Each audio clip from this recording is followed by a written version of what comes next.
Mame balobi bikamu ekosila te na kati ya Congo, bikamu ekosila kate kin makambo toujours. Bandeko balandi ya Congo Winner TV na pesi bino mbote de partout vous nous suivez et tala kaka nazala wana pona ko takosala bino que boye ba makambo réellement ezoleka na mboka na biso parce que bosabona pamba te parce que il faut vous être satisfait à chaque fois que information eza na kati ya mboka. Lelo tolobela affaire et offrande na M-Pesa, offrande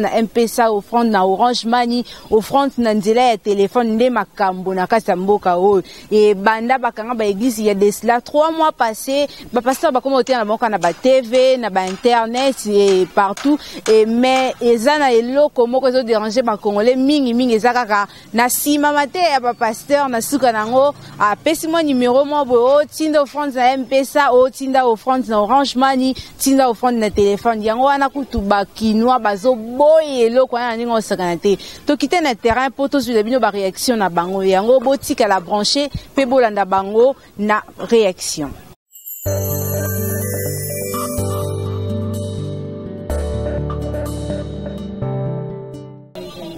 Bon, d'après un chrétien, nga sepe na ngate. Ah, ils ont opinion na ngai na sepe na ngate. Ils ont bien te. D'après nga bongo te. Mais pour nous ça bien. Bon. Kangi ba église quoi. Confinement ndako. Tant sous pe na ndako pe mbongo ezate. Wa comprendre. Bango pe to bando pesa ba mbongo sous to tina ba mona ba M-Pesa ba nini ba Orange Money. Isa penda bien te. Mais pasteur ba lo ba tombo pesa bon pesa pas nzambe yo réaction te nzambe te.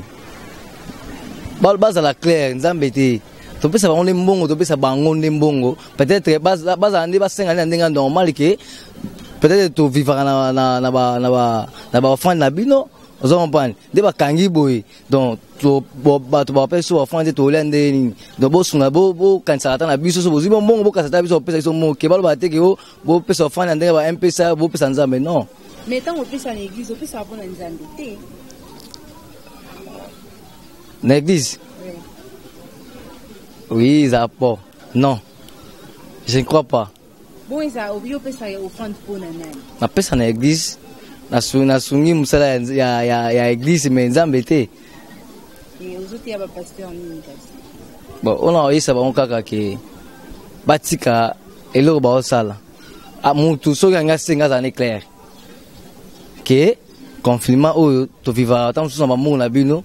O azana mbongo akaniseli biso, atini biso mbongo. Ezala bien ki ba kosa pour ngane ba lo ndenge ke o offrande na ndenga M-Pesa bona boité. Mais ndenge quand même bazoté na ba réseaux sociaux ça d'accord na ngo. Oui. Oui po oyebi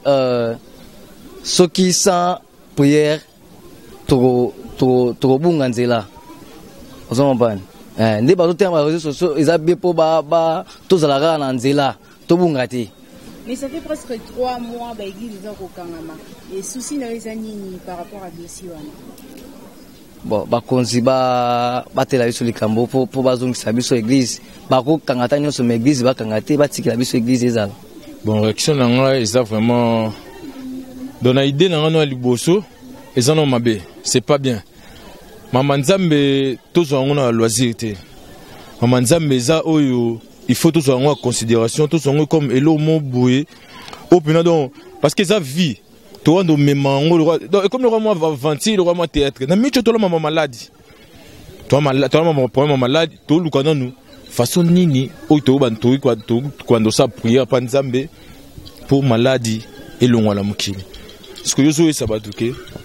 M-Pesa donc comme le cola donc bazo insister matin mikolo so Hollande ba pasteur na bango na église matin mikolo so Hollande bolo belaka mambwana kobo sala M-Pesa te kobo sala tiko kashte tika no la seka po maman mo monsieur mo ba théâtre ya mo ba théâtre mais alors théâtre c'est pas nzambe ah ya to pesa pa Nzambe to pesa na biso ka bango ba pasteur to pesa pa Nzambe ndene atata l'église de ça te on les a comme susu le roi na micho msusu bazolo bake tout le monde qui était une église to la manque ba chaise tout ça la manque ya ba l'instrument surtout au chaba din bo fond wana to ba kiti ah lobby ko aider biso ne loko o mais ce qu'on a mis o so tu un peu sans tout dans loko on a batigo ka shino ba nini et aider biso nani mais le pasteur va sauter à pied en ligne quand même bon ça musala ba on va na trois au bon dans ma terre avec intérêt tondeni parce que musala nzambe za na intérêt te musala nzambe za na intérêt ta bien sûr ba sauter ya biso to ka be parole mais bati ko insister biso mambo ba nini pour la micho to la maladie et déranger mboka mobimba vraiment ça fait presque 3 mois depuis la venue de l'église de quoi donner ma malade et beaucoup aussi nani la bakonzi pour la marambo etali ya église bon pas nga vraiment mon église il faut nous ba kanga no église msusu comment na avenir moko le roi biso atona commune ya Itambo na Lusambo so bandi de numéro 1 so kiti na ba 100 et quelques toi on a 24 églises c'est quoi ba église ni ba ti église hein ba kanga ni ba ti mais ba mo ba sa banquette soit ba sa bon kete na carte na venir moko to na pour église moko bon ba sangana ti ba sangana ba luki place moko bon on so ba mo sambela place moko to sambela nzambe moko est-ce que on est ça tout l'été kasi pe ça tout bete ba kanyika ba ngonyo soti batiki biso ba église eza reconnu o to ebi déjà l'église a minene wana to tika nango ba église catholique ba kimbangiste ba protestant to tika biso to sangani ba kimbangiste ba islam mais ba biso pilote long a tenu de soutenir ba kanga église vraiment analyse na ezali bon on a soutenir à 100% te ba kanga église dans le but que le on a venu moko to bando zana ba oui dans ba 9 églises te ba 9 églises te ça bien te parce que et comme chidat et comme copte hein mutalala la muika akanyuma 2-3 versets na comme pasteur offrande odim nin finalement to kendo na mama nzambe yango to kendo et alors pour la dossier kasi France na MP ça to Orange Money oti ya ba pasteur bon nga lelo na côté ba pasteur vraiment soki ba osalango pour na bolingo nzambe ezala lokumu nzambe mais so ba osalango kaka po ba s'enrichir ba poche na bango na famille na bango na bana bango ba kepe ba pe etumbu nzambe ezali réaction nanga nazo condamner ba acte wana parce que na minute oyo biso tout na difficulté fallait que ba pasteur ba rata na aide ya bandimi na bango mais tant que comme déjà mundimi mususu par exemple atekaka na marché central a salé 3 mois à karaté, ça veut dire azana revenu te yozo sengi le sous mbongo na mpesa omona ngote ke za bien te mais bon c'est mon équipe que bo pesa panzambe te wani ama mo pesa ko tanzambe te wani komi pona bango pe ba to mona pe be église pe ba kabela biso ba cash ne ba kabela biso moi ba désinfectant ana pe ba la biso pe air mort pe ba zala na biso mais ceux qui copient ça MPC le copie c'est pas nzambe te za ko tanzambe te alors tant que ça l'église to pesa l'église tant que ça l'église wana to pesa ningo balaki sabiso to pesa ko tanzambe donc au téléphone déjà téléphone sur côté na téléphone pesa nango mabete il y a ce que par rapport à la situation au tozanango actuelle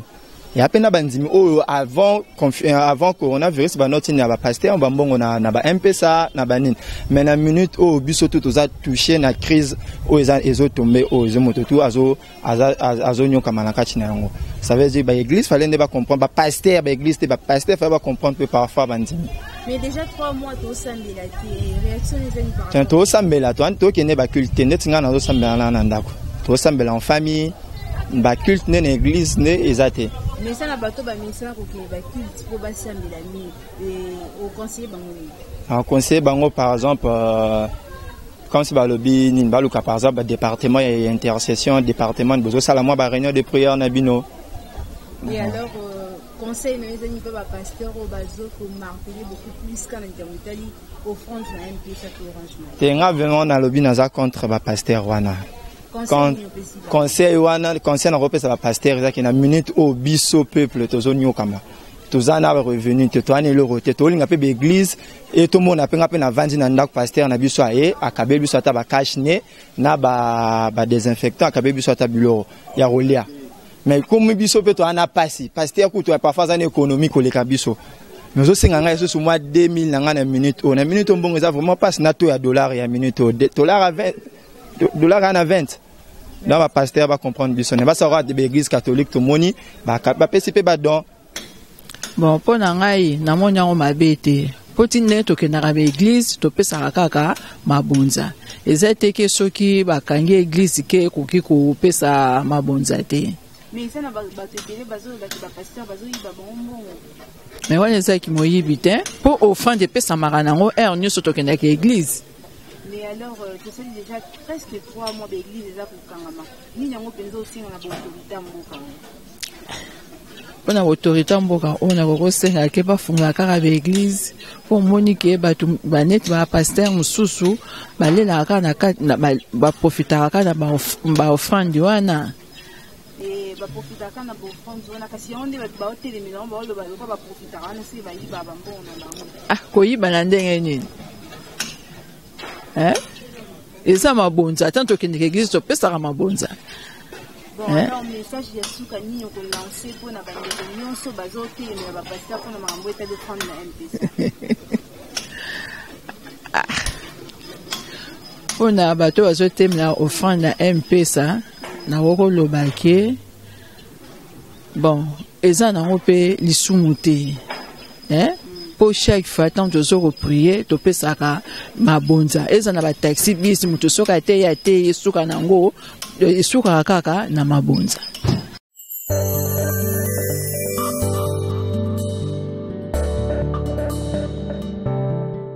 Voilà, bandeko balandi ya Congo Winner TV, bozaki wana branché pour na kolanda ba réaction ya ba congolais par rapport ya offrande na MPSA, offrande na Orange Money, mini baobo ya na bangongo, ba finga ba pasteur, ba otola ba pasteur, mais quelque part ba monsieur soupé ba trouvango normal parce que tant to kina ba église to pesa ka ba offrande et pour na bango et ndenge pe ba pasteur ba osengango et zapeka ba op c'est pas nzambe. En tout cas, merci parce que botaki attention na bino na ba message ya batoupe na sûr que de partout vous êtes bozu conclusion ya malamu par rapport ya sujet ozaki tellement impeccable pour na biso ko lobela bino na mokola lelo na yango to ko kabwana bino te pardon et balobi na biso salon ya solo salon ya makambu po bima na coiffure moko ya classe coiffure moko ya solo salon zakara moko na Londres salon Celino et mbote na bino yango na salon Celino et talakaka et to moi déjà mama na ngai baspango to attends comme à Londres et talaka attends Célino c'est suki bien auto maquillage bien zo salo zala en tout cas pena je crois bien et que vous avez formidable les salons Célino tolinga bino mingi toza vraiment de cœur avec vous et bon continuer que soutenir chaîne parce que et talaka salon Célino et merci beaucoup pour la soutien na bino to suka wana te yemoko bendombala poto na poto ya yo yangwana salutation na ya dégâts en tout cas penza umela to na posa kaka au brancher bonne branchaka ba s'abonner ba ya kota la réalité ya Congo démocratique et to suka wana te mbote na biso na Lisiana Mbangu plutôt Lisiana Mbangu moi c'est pembe quoi torche epela Luciana Mbangu ya yo yangwana ba salutation et dégâts et continue au panzalien continue ba s'abonner massivement pour talaka chaîne na posa soutien na binoto suka wana te papa Benoît Mbala ye moko respect papa na biso Benoît Mbala ba salutation na biso pa na yo en tout cas continue à soutenir na biso na ba prière continue à soutenir biso na ba conseil yango nde epé sa force ya Congo Winner TV et na yango nazaki na sengo ya ko présenter bino et makambo to la kisi bino sur affaire Orange offrande na Orange Money pe na MPSA et na yango na botika la brancher car ba actualité ezoya kaka makasi à tout à l'heure.